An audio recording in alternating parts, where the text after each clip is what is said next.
Thank you, Alice, for warming up the crowd. Thank you for being so great. My name is Dan, and after more than 10 years of being a software engineer, roughly 2 years ago, I decided to get into a leadership position. Right now, I'm working as an engineering lead at Zalando in Berlin. And I'd like to thank my company for giving me the opportunity to get into leadership, as well as for giving me time to prepare and do this talk. Today, I have 15 minutes to share some of the things I learned while I was getting started as a lead. I hope that my experiences will smoothen your leading path, as well as bringing your leadership skills to the next level.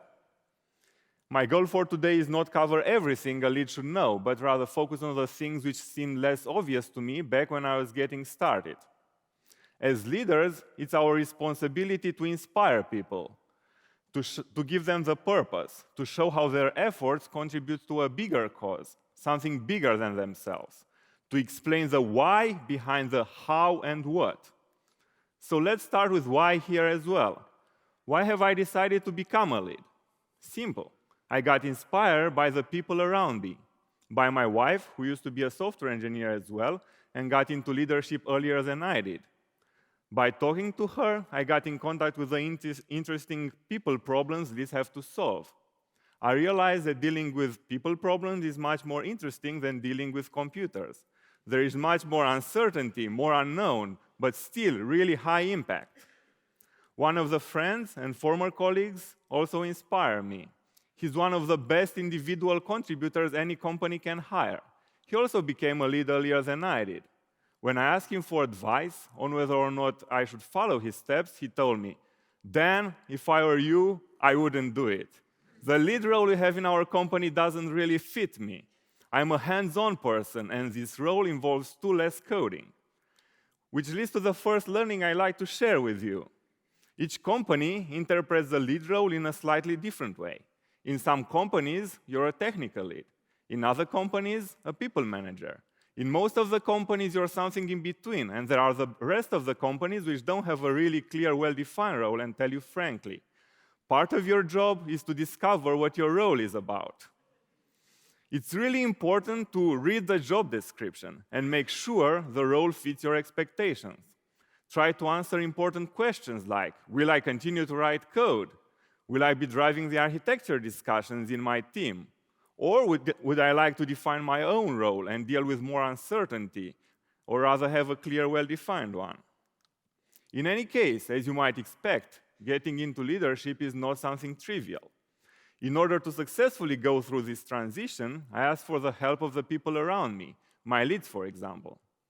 I have to thank many people here, especially the head of my department, who created a step-by-step process on how to get from a developer to a lead.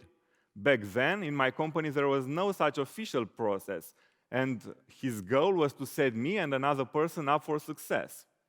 I find this a really good example of leadership. Whenever something is missing in your company, take the initiative and make it happen. Part of my plan of becoming a lead was going through a 3-month transition period of intense mentoring. One of the leads in my company took the responsibility to mentor me, and I'd like to thank him for this. His help was priceless. During the first week, 2 things took me by surprise. First was how much time as a lead I need to spend in meetings. Agile meetings, alignment meetings, goal-setting meetings, strategy meetings, one-on-ones. Don't get me wrong, meetings are really important, as they are a way of communication with a really high throughput. On the other side, for an introvert like me, in the first month, I felt that I can hardly keep the pace. I was getting home, energy drained, not wanting to speak with anybody else for the whole evening. Good news is that apparently, with time, I got used to the meetings. I also got better at choosing the meetings I participate to, as well as the meetings I organize. And I'm looking forward for Menno's talk, which will follow up soon, to get more details about how he was able to overcome the meetings problem.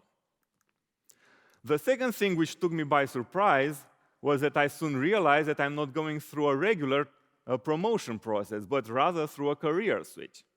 The reason I'm saying this is because the skill set required to be a successful lead is not a natural evolution of the skill set required to be an effective developer. I realized that I have to learn a whole lot more than I was expecting. And actually, it was really important to start forgetting some of the basic things I knew from software development, like the don't repeat yourself principle. When dealing with people, repeating is key in order to make sure everybody is aligned. So just to set the right expectations, taking the leading path from engineering is a career switch. Realizing that I was going through this career switch, my goal was to start being as effective in my role as possible in a really short amount of time. So how do you learn new skills related to leadership really fast? Here are some of the sources I had. I learned a lot by shadowing my mentor in the first month, by having discussions with him about his thinking process and about how he takes decisions.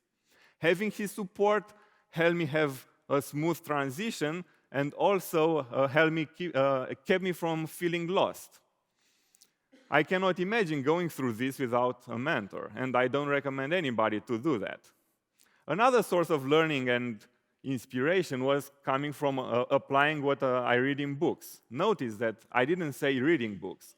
I don't think this is enough. The most effective thing which worked for me was reading a book, selecting what from that book fits my leadership style, deciding on what from that book I can apply to my use case, and just then putting it in practice. The third thing, which was a source of inspiration and learning for me, came from my former managers. I tried to reflect and remember the good and not so good behaviors they had in the past. How did they manage to motivate me and inspire me? How did they provide constructive feedback and help me grow? What did they do wrong? What did I swear I would never do if I ever become a lead? Speaking about that, one of the things I never liked at some of my previous jobs was not feeling that I'm working in an open and safe environment. In those workplaces, instead of everybody focusing on delivery and learning from each other, everybody was more or less covering their backs. Without mutual trust between me and the team, we can have such an open and safe environment where everybody can unleash their creativity and innovate. So how do you earn the trust of the team? I can tell you this is not easy. Trusting somebody means taking the risk to open yourself up to be vulnerable towards a person you trust. And I can tell you, it's not natural for anybody to open up and start being vulnerable in front of their manager. Here are some of the things I did. First of all, I tried to earn the respect of the team by leveraging the fact that before I was a lead, I was a developer. I started to do pair programming with the members of the team, and after a while I switched to only doing code reviews. Another thing which helped me was setting up one-on-ones. Getting to know each other is really, really important. I use this occasion to provide feedback and also to ask for feedback as well. Another thing which helped was trying to be as transparent as possible with regards of the decision making, especially around the performance evaluation. Trusting me was one thing, but also important for the team was trusting each other and becoming more confident in solving problems. Usually the best problems come from the team. As a lead, I was initially tempted to take over these problems and solve them on the behalf of the team. Now I try not to do this anymore. Instead, what I try to do is help the team take ownership for their problems, and as these are opportunities for learning. As I said, usually the best solutions come from the team. My job as a lead is to try them discover these solutions. One of the biggest differences compared to when I was a software engineer is the length of the feedback loop. We live in the era of instant gratification. We post something on our favorite social network, and then immediately soon after a few minutes, we start checking our phones for likes. In software development, we have the test-driven development cycle. We write a test, we make sure it fails, we write the minimum amount of code to make it pass, we refactor and repeat. Seeing the test green gives us that pill of satisfaction, and this happens many times a day. When you're a lead, you know something is going well when a project gets delivered. when a milestone gets reached, or when somebody from your team gets promoted. This can take months. You also don't get fast feedback when you're doing something wrong. You might find out, for example, that some of the best developers in your team are leaving, but that's already too late to fix something.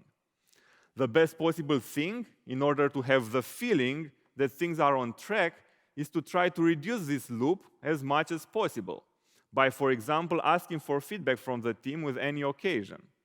I also recommend organizing health check meetings with the team. At work, we take many tiny or bigger decisions many times a day. Leadership roles give us the opportunity to take decisions with bigger impact, potentially for the whole team. As taking good decisions is not something trivial or easy to learn, my learning for today is about the cost of not taking decisions. Not taking or postponing decisions is a decision on its own. As leads, we are accountable for both the decisions we take as well as for the decisions we decide not to take. Let me give you an example. One decision type I have to take really often, which caused some headache in the beginning, was whether or not I should provide somebody constructive feedback. This is a really important but hard to take decision, as if I fail to deliver the feedback, the person cannot improve. On the other side, if I decide to deliver constructive feedback too often, the members of the team might have the feeling that I'm trying to micromanage them. Finding the balance is crucial. As a rule of thumb, now I give feedback as close as possible to the moment in time when the action which generated my need to provide this feedback happened. I try to balance the constructive feedback with positive feedback. And I never forget to ask for feedback for myself in order to encourage a feedback culture. So what's a feedback culture and why is it important? For me, a feedback culture means that we grow together as a team. Each member of the team thinks about what the other members of the team can improve and shares this with them. On the other side, we celebrate successes, both big and small. And we never forget to give credit for every achievement a team member has. A prerequisite for having such a feedback culture is, of course, trusting each other. Also really important is to decouple the development feedback from the performance evaluation and make sure it has no financial implications. So we are getting to the end, and here is the summary. The most important thing in leadership, the don't repeat yourself principle, is overrated. So I repeat everything I just said. Getting started. Make sure you know what your role is about. Otherwise, you might have surprises and be disappointed. It's hard to do the transition alone. Ask for support. Talking about the transition, it's a career switch. It's expected to be more painful compared to your last promotion. The meetings, you'll get used to them. The feedback loop will be longer, but the satisfaction higher. You still need to learn fast. The easiest way is from a mentor. On the delivery side, trust instead of control. Don't be afraid to take decisions, support your team, and create a feedback culture. We started with why, and I'd like to end with why as well. I'd like to provide you a topic of reflection. Why would a company hire you as a lead instead of hiring yet another software developer in their team? Answer this and unleash your leadership superpowers. Thank you.